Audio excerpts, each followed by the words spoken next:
At just 16, he was locked inside Rikers Island without a trial. No evidence. No conviction. Nearly 3 years in a cage, most of it in isolation. They kept saying his court date was coming. What actually happened to him after the system let him go is the part no one warns you about. In 2010, 16-year-old Khalif Browder was stopped by police while walking home in the Bronx. An unknown man claimed Khalif had stolen a backpack. There was no video, no witnesses, no physical proof, just an accusation. Khalif told officers he was innocent. He explained where he had been. He had nothing matching what was reported stolen. Still, he was arrested. Because his family could not afford bail, Khalif was sent to Rikers Island, the massive jail complex sitting just across the water from New York City. He believed it was a mistake, a misunderstanding that would be cleared up in days. Instead, the first court date came and was delayed, then delayed again, and again. Prosecutors were not ready. Paperwork was missing. The complaining witness never showed up. But Khalif stayed locked inside. Weeks turned into months. Months turned into years.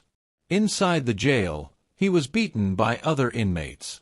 He was restrained by guards. And again, he was placed into solitary confinement, a concrete box, alone, for days and sometimes weeks at a time. All of this before a single trial ever began. And the case holding him there, it still didn't exist. Every time Khalif was brought to court, he believed this would finally be the day. He stood in front of a judge. His lawyer asked for the case to move forward. The prosecutor asked for more time. Again and again. The person who accused him of the crime never appeared. There was still no physical evidence, no surveillance, no recovered backpack. But the system did not release him. Inside the jail, the pressure became something far worse than boredom. Khalif was sent to solitary confinement repeatedly. A narrow concrete cell. No human contact. No school. No real sunlight. Sometimes no mattress. When he tried to protect himself from other inmates, guards punished him. When he fought back, the punishment grew longer. Weeks alone turned into months. He later said the silence was louder than the violence. He began talking to himself, pacing the floor, counting the cracks in the wall just to stay grounded. Outside, his family begged for help. Inside, Khalif slowly learned a brutal truth. In this place, innocence didn't matter. Only patience did. And his was being deliberately worn down. Because soon, prosecutors would offer him a way out. But it would come with a condition that could permanently change his life. By the time Khalif Browder had spent nearly 3 years locked inside Rikers Island, the message from the system became painfully clear. They were not trying to prove anything. They were trying to end it. One day in court, prosecutors finally offered him a deal. If Khalif would plead guilty, the case would be over. He could go home. No more cages. No more beatings. No more isolation. But the word guilty would follow him forever. A permanent criminal record. A label he knew he did not deserve. His own lawyer explained the risk. If he refused, the case could drag on even longer. Months. Maybe more years. For most people trapped in that position, the choice isn't really a choice. Freedom or truth. Khalif looked at the deal. And he said no. He refused to admit to something he did not do. He refused to let a system erase the difference between innocence and convenience. Not long after that decision, something unexpected happened. The prosecution quietly admitted they still had no witness, no evidence, no case. And just like that, Khalif was released. But the damage he carried out of those gates was something no judge could erase. When Khalif Browder finally walked out of jail, the charges against him were dismissed. No apology. No explanation. No accountability. On paper, he was free. In reality, the damage followed him home. Back in New York City, Khalif tried to return to a normal life. He went back to school. He tried to reconnect with friends. He tried to rebuild the years that had been taken from him before he even became an adult. But his body was out. His mind was still locked inside a cell. He struggled to sleep. He panicked in crowded places. He replayed fights, lockdowns, and isolation in his head, over and over. Simple moments felt dangerous. Loud voices felt like threats. And silence felt worse. His family watched him change. The confident teenager they once knew had become someone constantly on edge, watching doors, listening for footsteps, bracing for a punishment that was no longer supposed to exist. Public attention slowly began to grow around his case. People finally started asking how a child could be held for years, without a trial. But for Khalif, attention didn't bring healing. It only forced him to relive everything he was desperately trying to escape. And the hardest part, the system that broke him, was already moving on to the next kid. 2 years after his release, Khalif Browder was still fighting the same battle. Only now, the walls weren't made of concrete. They were inside his head. He tried therapy. He tried speaking about what happened. He tried pushing forward. But the memories did not fade. They arrived without warning, at night, in crowds, in silence. The isolation he endured as a teenager had trained his mind to stay in survival mode. Friends could not fully understand. Teachers could not see the weight he carried. And no amount of dropped charges could give him back the years he lost. The system closed his file. But his trauma never closed. In June 2015, at just 22 years old, Khalif died by suicide. There was no trial, no verdict, no official finding of wrongdoing. Only a young man who had spent his most important years waiting for a court date that never came. After his death, public outrage finally exploded.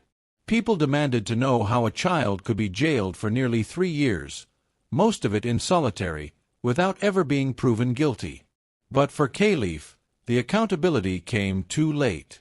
The question the system never had to answer was the most important one of all.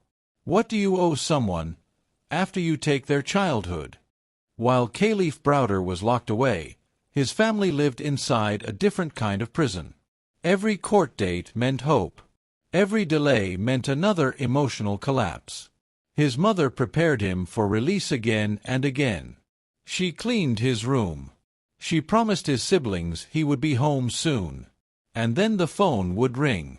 Another postponement. Another excuse. Another month added to a sentence that did not legally exist. The family tried to raise money for bail. They contacted lawyers. They begged anyone who would listen to look at his case. But the system treated their desperation as background noise. When Khalif finally came home, the relief was overwhelming. But the celebration did not last. They noticed how quiet he had become. How often he stared at walls. How he slept with the light on. How sudden movements made him flinch. At first, they believed time would heal him. That safety would fix what captivity had broken. They were wrong.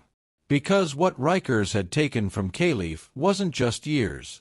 It had taken his ability to feel safe, even inside his own home. And soon, his family would realize something terrifying.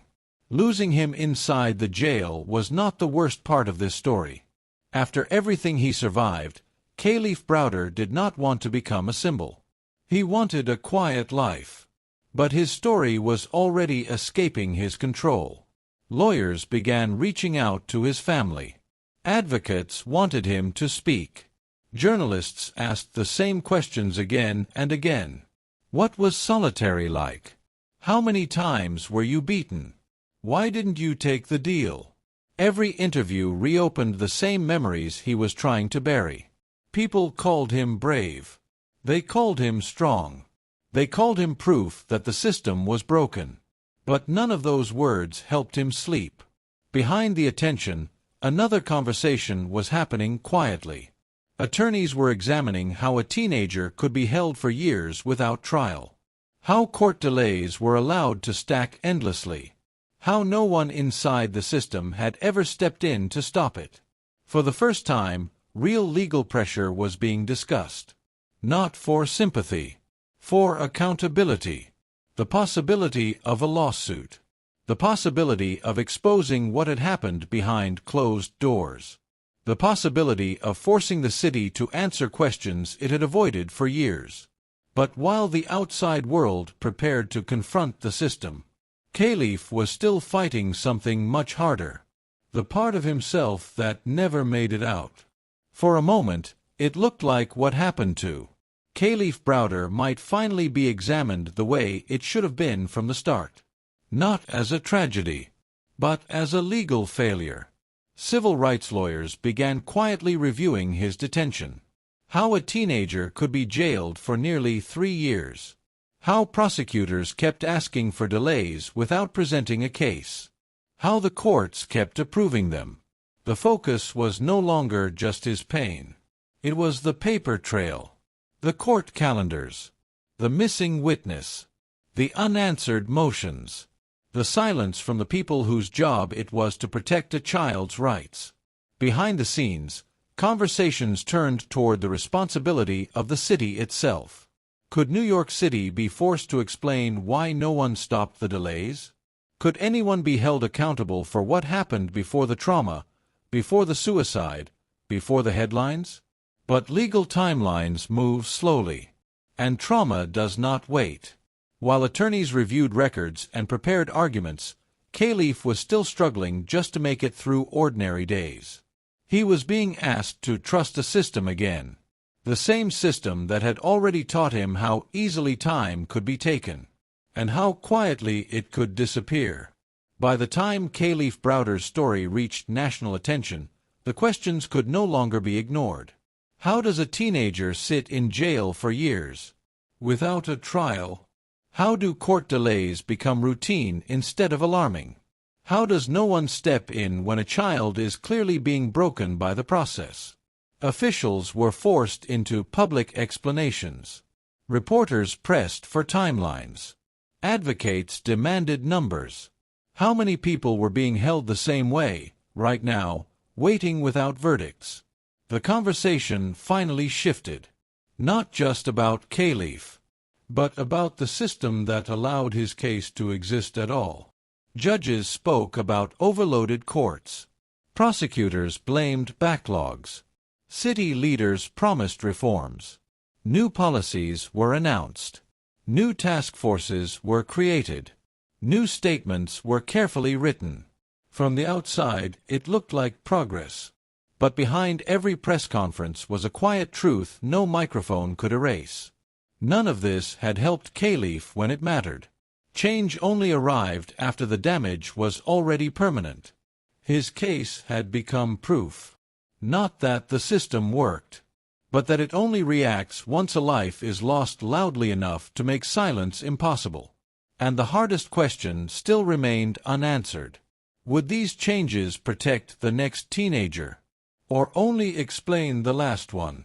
The name Khalif Browder is now permanently tied to one place, Rikers Island. But what his story exposed was much larger than a single jail. It revealed how easily a person can vanish into pre-trial detention, how delays can quietly replace justice, how innocence becomes irrelevant when time itself becomes the punishment. After his death, reforms were discussed. Bail policies were questioned. Court backlogs were reviewed. And yet, none of those changes could give Khalif back the moment that mattered most, the day he should never have been taken in the first place. His story continues to be told through interviews, court records, and the documentary series. Time, the Khalif Browder story. Not because it is shocking, but because it is disturbingly familiar. Khalif was not a rare mistake. He was a visible one. And that is the most dangerous part of this case. Somewhere right now, another teenager is standing in front of a judge for a delay that sounds harmless.